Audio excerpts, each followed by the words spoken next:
So Shabbat Shalom. Welcome to everybody who's here. Welcome to everybody who's watching from home today. For those of you who don't know me,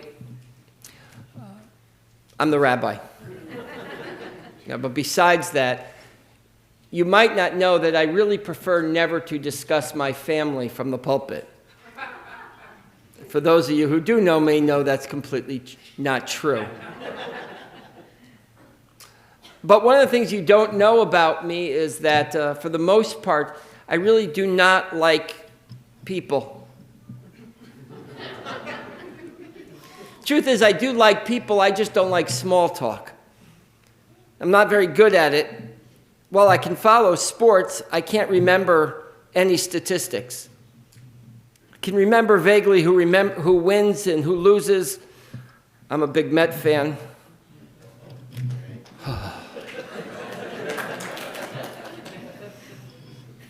Ethan, I spare you a lot of discomfort in your life. Never root for the Mets. But for the most part, I really don't like to share what's going on in my own personal life. So let me just say that for hypothetical purposes, there's a guy who has 3 brothers. And they grew up the way 4 boys normally grow up in one household and behave the way most boys behave when they grow up, playing side by side lots of sports. With 4 boys, there was always great teams, 2-on-2 for everything that we wanted to play. And even though over time the teams changed, as the younger got more proficient than us older, than they older, we did do our fair share of roughhousing. We broke lots of things in our house and out on the field, many bones, because sometimes the competition got quite fierce. And sometimes the competition became so fierce that we might even get angry, and sometimes we might even get embarrassed, and sometimes that would lead to some pushing and shoving. And then, as they say on sports, when they're covering a sporting event and a fight breaks out, there's a little extracurricular activity. But then that was it. Usually those boys, I don't know who they are, but they might punch each other, they might slug each other, they might push. But then it was over, and 10 minutes later, they were back to playing the same sports again. A stop in the action was long enough to sometimes get a drink of water, but then they were back on the field, on the court, on the ping pong table, and so on. It went for many, many years. There were never discussions amongst those 4 boys about life, about what they hoped to achieve, about aspirations. They were sure if anyone ever brought up their feelings, that they might get picked on a little bit more. And God forbid if one of them ever cried. Then they truly became the object of ridicule. So they learned what many men in that generation had learned, and that was, if you have feelings, push them down. Bury them as far as you can. Suppress, suppress, suppress. And then life happened to these 4 boys, and they grew up and they went their separate ways. They built careers and started families. Some struggled with health and others struggled in their marriages. Some had challenges with their children, and some of them had curveballs in their careers, but they handled it themselves.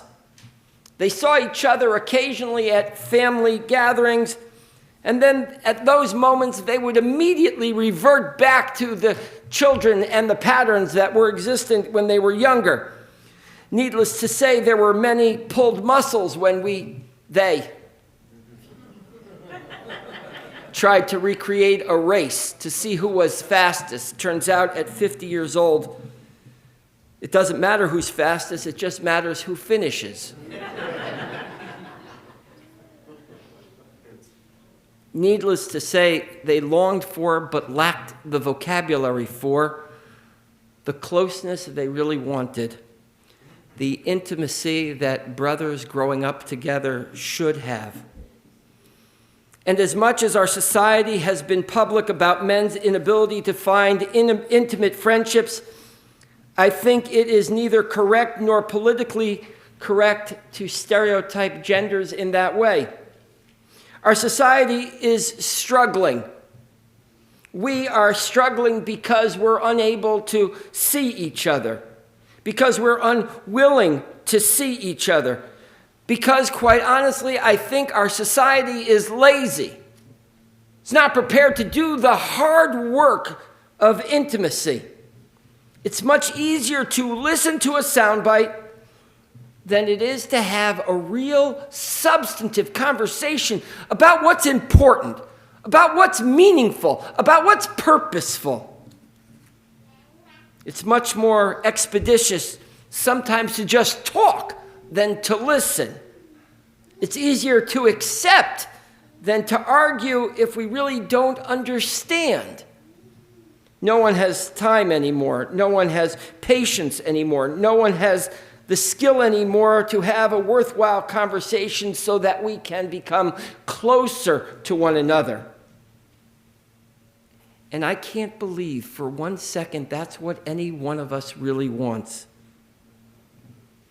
And if we really don't care, or we've given up any reasonable national conversation about anything, maybe we should at least want it in our own personal lives. Maybe just because our leaders aren't acting like role models doesn't mean we can't have important differences of opinion and discussion in our own personal lives. And this morning's Torah reading has a roadmap for how to accomplish that. The intimacy that Moshe has earned with God is exactly the intimacy that we want. You see, Ethan mentioned this morning that Moses asks God to see God's face, and God says no, but Moses in that moment doesn't give up. We have the entirety of this morning's Torah reading in which the conversation between God and Moses, between Moses and the Jewish people, between the Jewish people and God unfolds in a way that teaches us exactly how to have intimate, personal, and private conversations with those people who we find to be worthwhile in our lives. But before we can have those conversations, it all has to begin with a simple request. Though it may be difficult, what I might call a reach request. We all have to make requests of those in our lives who are important to us.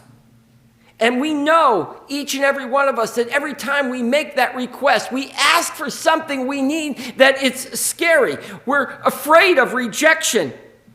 But I tell you that this morning, the risk is far outweighed by the reward.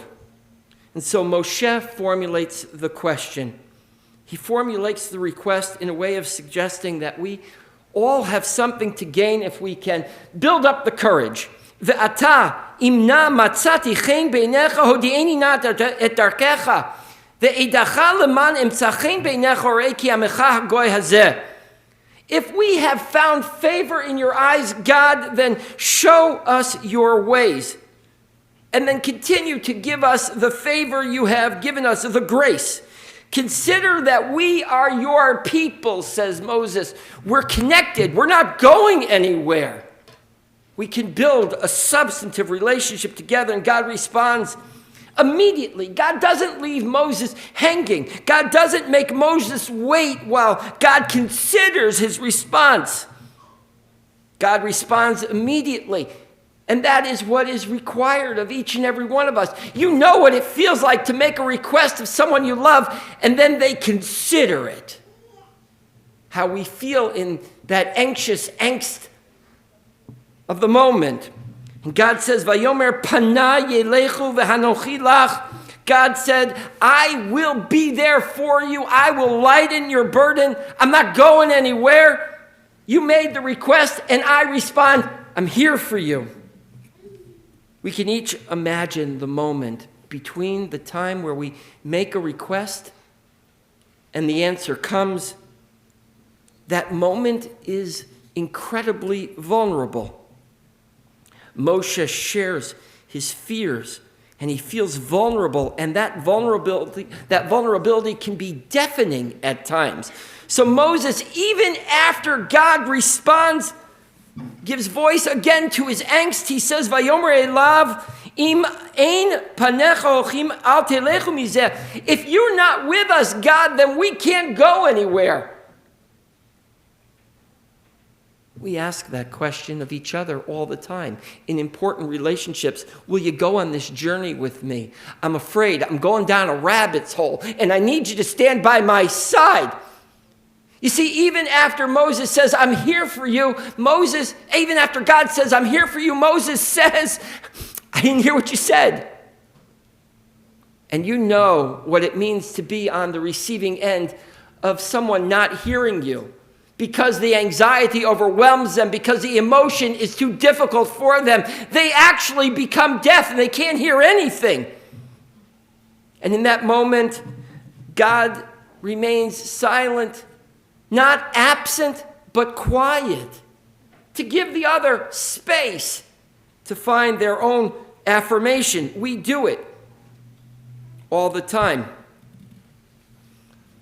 because we know that sometimes when we respond too quickly, the other person says, I think you're just yesing me, that they're not hearing. And we know that feeling of being so anxious that we feel as though we're not being heard. So God then waits a few seconds, and God says to Moshe, you know I'm here by your side. You know I've always been by your side.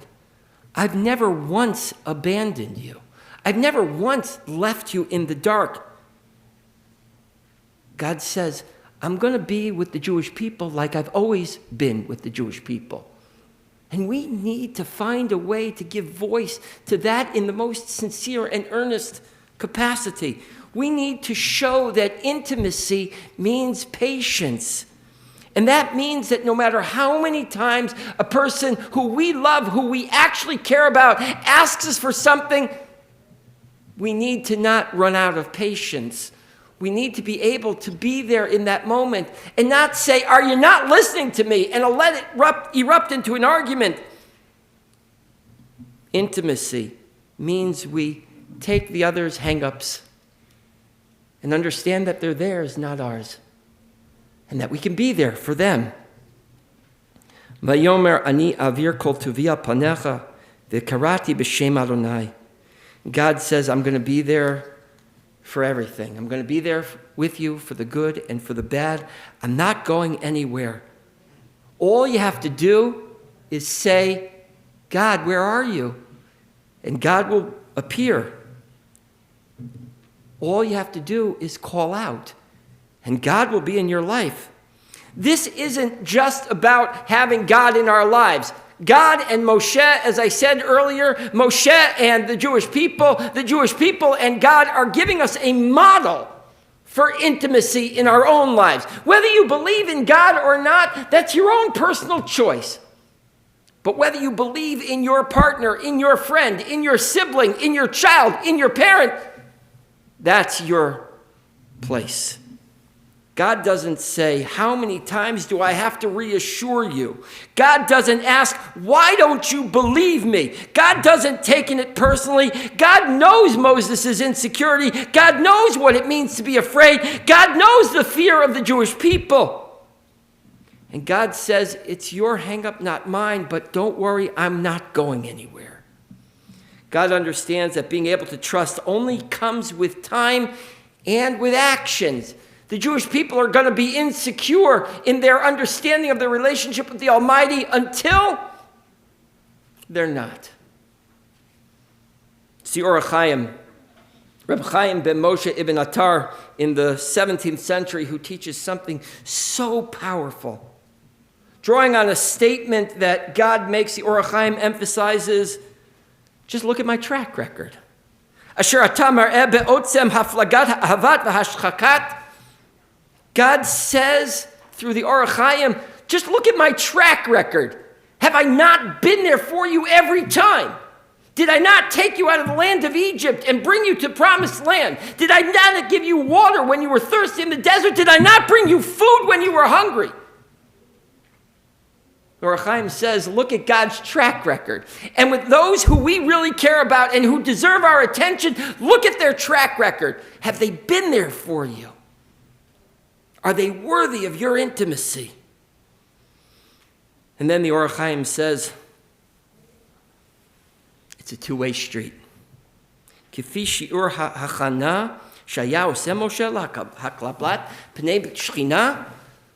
The Or HaChaim says, but we have to be open to each other. We have to do the work that's required of intimacy. We have to be there for each other. We have to show up over and over again. The intimacy between Moshe and God is in direct proportion to the work that they have done to be together.